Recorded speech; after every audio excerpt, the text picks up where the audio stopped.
ಈಗ ರಾಜ್ಯ ದೇಶ ವಿದೇಶಕ್ಕೆ ಸಂಬಂಧಪಟ್ಟ ಹಾಗಿನ ಕೆಲ ಪ್ರಮುಖ ಸುದ್ದಿಯನ್ನ ಬನ್ನಿ ಕ್ವಿಕ್ ಆಗಿ ನೋಡ್ಕೊಳ್ಳೋಣ.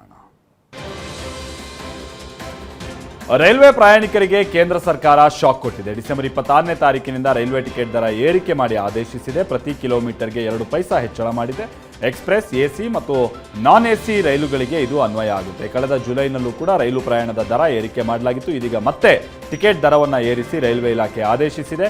ಈ ದರ ಏರಿಕೆ ಅನ್ವಯ ನಾನ್ ಎಸಿ ಕೋಚ್ನಲ್ಲಿ 500 ಕಿಲೋಮೀಟರ್ ದೂರದವರೆಗೂ ಪ್ರಯಾಣಿಸುವ ಪ್ರಯಾಣಿಕರು 10 ರೂಪಾಯಿ ಹೆಚ್ಚುವರಿಯಾಗಿ ಪಾವತಿಸಬೇಕಾಗುತ್ತೆ. ಜಿ ಮಸೂದೆಗೆ ರಾಷ್ಟ್ರಪತಿ ದ್ರೌಪದಿ ಮುರ್ಮು ಅವರು ಅಂಕಿತ ಹಾಕಿದ್ದಾರೆ. ಮನ್ರೇಗಾ ಯೋಜನೆಯಲ್ಲಿದ್ದ ಮಹಾತ್ಮ ಗಾಂಧಿ ಅವರ ಹೆಸರನ್ನ ಕೈಬಿಟ್ಟು ವಿಬಿ ಜಿ ಅಂತ ಹೆಸರನ್ನ ಬದಲಾಯಿಸಿ ಕೆಲ ತಿದ್ದುಪಡಿಗಳನ್ನು ಮಾಡಲಾಗಿದೆ. ಸೊ ಇದಕ್ಕೆ ಕಾಂಗ್ರೆಸ್ ತೀವ್ರ ವಿರೋಧವನ್ನ ವ್ಯಕ್ತಪಡಿಸ್ತಾ ಇದೆ. ಇವತ್ತು ಕೂಡ ಕಲಬುರಗಿಯಲ್ಲಿ ಮಾತನಾಡಿದ್ದ ಮಲ್ಲಿಕಾರ್ಜುನ ಖರ್ಗೆ ಗಾಂಧಿ ಹೆಸರು ಇದ್ದಿದ್ರೆ ಏನ್ ತೊಂದರೆ ಆಗ್ತಿತ್ತು ಇವರಿಗೆ ಅಂತ ಪ್ರಶ್ನಿಸಿದ್ದಾರೆ. ಇದಕ್ಕೆ ತಿರುಗೇಟು ಕೊಟ್ಟಿರುವ ಪ್ರಹ್ಲಾದ್ ಜೋಶಿ ಕಾಂಗ್ರೆಸ್ನವರು ಎಷ್ಟು ಯೋಜನೆಗಳಿಗೆ ಗಾಂಧೀಜಿ ಹೆಸರನ್ನ ಇಟ್ಟಿದ್ದಾರೆ ಅಂತ ಪ್ರಶ್ನಿಸಿದ್ದಾರೆ.